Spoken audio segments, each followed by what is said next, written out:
ಮಾದಿಗ ಸಮಾಜವನ್ನ ಕಡೆಗಣಿಸಿದ ಕಾಂಗ್ರೆಸ್ ಪಕ್ಷವನ್ನ ಸೋಲಿಸಿ ಉತ್ತಮ ಸ್ಥಾನಮಾನ ಹಾಗೂ ಒಳ ಮೀಸಲಾತಿ ಹೆಚ್ಚಿಸಿದ ಬಿಜೆಪಿಯನ್ನ ಗೆಲ್ಲಿಸಿ ಎಂದು ಮಾದಿಗ ದಂಡೂರ ರಾಷ್ಟ್ರೀಯ ಅಧ್ಯಕ್ಷ ಮಂದಕೃಷ್ಣ ಮಾದಿಗ ಹೇಳಿದ್ದಾರೆ. ಬುಧವಾರ ಪಟ್ಟಣದ ಖಾಸಗಿ ತೋಟದಲ್ಲಿ ಮಾದಿಗ ಸಮಾಜದ ಜಾಗೃತಿ ಸಭೆಯನ್ನ ಉದ್ದೇಶಿಸಿ ಮಾತನಾಡಿದರು. ಮತ್ತೊಮ್ಮೆ ಈ ದೇಶದ ಪ್ರಧಾನಿ ಮಂತ್ರಿ ನರೇಂದ್ರ ಮೋದಿಜಿ ಅವರು ಆಗಬೇಕು. ಮಾದಿಗ ಜನರ ಬದುಕಲ್ಲಿ ಗುಣಾತ್ಮಕ ಬದಲಾವಣೆಗೆ ಬಿಜೆಪಿ ಶ್ರಮಿಸತ್ತೆ.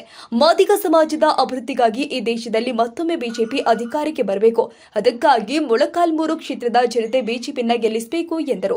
ಸರಳ ಸಜ್ಜನ ರಾಜಕಾರಣಿ ಈ ರಾಜ್ಯದ ಮಾಜಿ ಉಪಮುಖ್ಯಮಂತ್ರಿ ಗೋವಿಂದ ಕಾರಜೋಳ ಅವರಿಗೆ ಬಿಜೆಪಿ ಪಕ್ಷ ಸಚಿವ ಸ್ಥಾನ ನೀಡಿದೆ.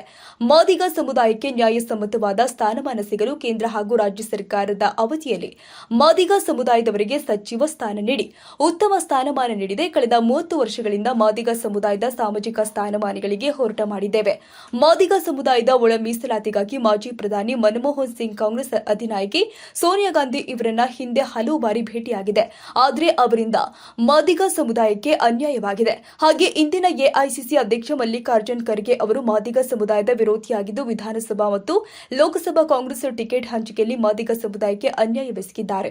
ಆದ್ದರಿಂದ ಚಿತ್ರದುರ್ಗ ಜಿಲ್ಲೆಯ ನಮ್ಮ ಮಾದಿಗ ಸಮುದಾಯದವರು ಇದೇ ಏಪ್ರಿಲ್ 26ರಂದು ನಡೆಯಲಿರುವ ಲೋಕಸಭಾ ಚುನಾವಣೆಯಲ್ಲಿ ಕಾಂಗ್ರೆಸ್ಸಿಗೆ ತಕ್ಕ ಪಾಠ ಕಲಿಸಲು ಕಾಲ ಕೂಡಿ ಬಂದಿದೆ. ಮಾದಿಗ ಸಮುದಾಯದ ಭವಿಷ್ಯಕ್ಕಾಗಿ ಮಾದಿಗ ಅಭ್ಯರ್ಥಿಯನ್ನ ಬೆಂಬಲಿಸಿ ಎಂದರು.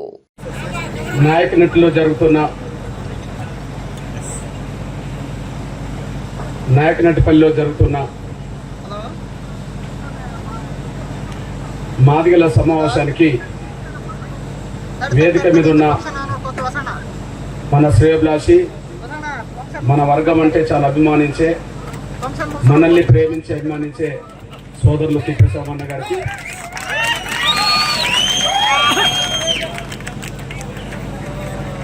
తమ్ముడు రాజ్యాధ్యక్షుడు నరసప్ప,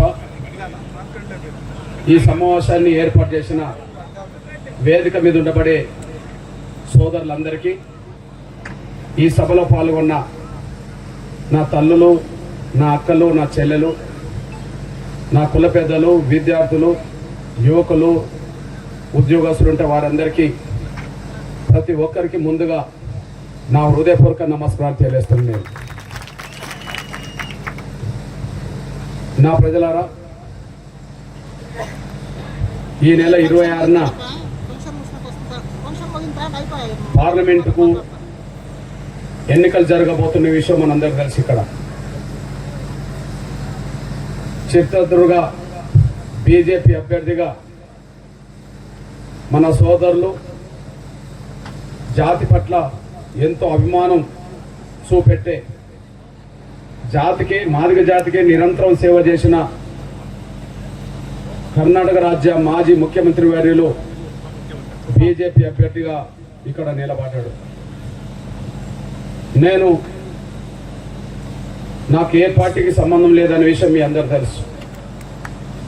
నా ఒంటి మీద 30 ఏళ్లుగా నల్ల కండు ఉన్నదే తప్ప ఏ పార్టీ కండువ నా ఒంటి మీదకి రానియలే. జాతి కోసం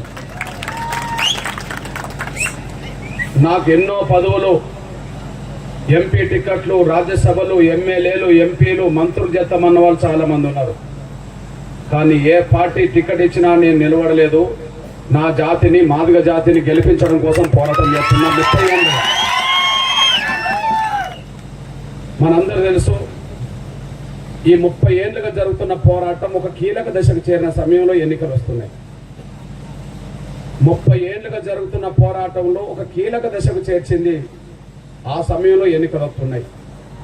ఈ ఎన్నికల్లో చిత్రదుర్గలో మనం ఎవరికి ఓటేస్తే మనం గెలుస్తాం. అభ్యర్థి గెలవడం కాదు, జాతిని ఎట్లా గెలిపియాలా అనే విషయం అర్థం చేసుకుంటే, ఇక్కడ కాంగ్రెస్ అభ్యర్థి మనవాడ కాదని పక్కకు పెట్టండి, కానీ బీజేపీ అభ్యర్థి గోవింద్ కారజోల్ గెలిస్తేనే మన జాతి గెలిచినట్టు అనే విషయం మనం మర్చిపోవాలి. ఎందుకు నేను ఈ మాట చెప్తున్నానో అర్థం చేసుకోండి. నాకు కాంగ్రెస్కు సంబంధం లేదు, నాకు బీజేపీ సంబంధం లేదు, నాకు ఏ పార్టీ సంబంధం లేదు. మాదిగ జాతిని గెలిపించడమే లక్ష్యంగా నా జాతి కోసం 30 ఏళ్ళుగా, దాదాపు 30 సంవత్సరాలుగా, 30 years 30 సంవత్సరాలుగా ఈ పోరాటం చేస్తున్న విషయం మీ అందరికీ తెలుసు. ఇగో మీ అన్నగా 1-2 విషయాలు ఇక్కడ చెప్పిపోతాను. డాక్టర్ బాబాసాహెబ్ అంబేద్కర్ సాధించిన రిజర్వేషన్లు ఏకపక్షంగా తెలంగాణ, ఆంధ్రప్రదేశ్, కర్ణాటక రాజ్యంలో, తమిళనాడు రాజ్యంలో ఏకపక్షంగా రిజర్వేషన్ల ఫలాలు చెలవాదీలు, మాలలే ఎక్కువ అనుభవించి వాళ్ళు అన్ని రంగాల్లో పైకొచ్చిన విషయం మనందరికీ తెలుసు. మన జాతికి దక్కాల్సిన చదువుకునే అవకాశాలు, మన జాతికి దక్కాల్సిన ఉద్యోగాలు, ఆర్థికంగా రాజకీయంగా వచ్చే అవకాశాలు మన జాతికి దక్కకుండా చేసి అందరికీ రావాల్సిన అవకాశాలు చెలవాదిలే కొల్లగొట్టిన విషయం మనందరికీ తెలుసు. ఈ నేపథ్యంలోనే డాక్టర్ బాబాసాహెబ్ అంబేద్కర్ సాధించిన రిజర్వేషన్లో మాదిగల వాటా, మాదిగల జనాభా పరంగా దక్కాలనే దాని మీదనే ఈ పోరాటం జరుగుతుంది. ఆ పోరాటానికి ఇప్పుడు న్యాయమైన సమస్య పరిష్కారం దగ్గరకు వచ్చారు. అయితే ఈ పోరాటంలో మనకు అండగా నిలబడ్డ పార్టీ ఇది, ఈ పోరాటంలో మనకు వ్యతిరేకంగా నిలబడ్డ పార్టీ ఇది. ఈ ఒక్క విషయం గమనించాల్సిన విజ్ఞప్తి చేస్తున్నాను. ఈ పోరాటంలో మన జాతికి ಅಂಡಗ ನಿಲಬಡ್ಡ ಪಾರ್ಟಿ ಇದೆ, మన ಜಾತಿಗೆ ವೇದಿಕೆಗೆ ಅವಕಾಶ ಮಾಡಿಕೊಡಬೇಕು.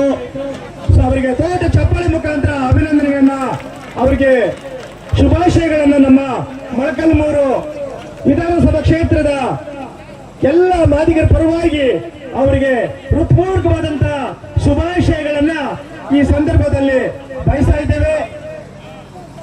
ಜೈ ಮಾದಿಗ, ಜೈ ಜೈ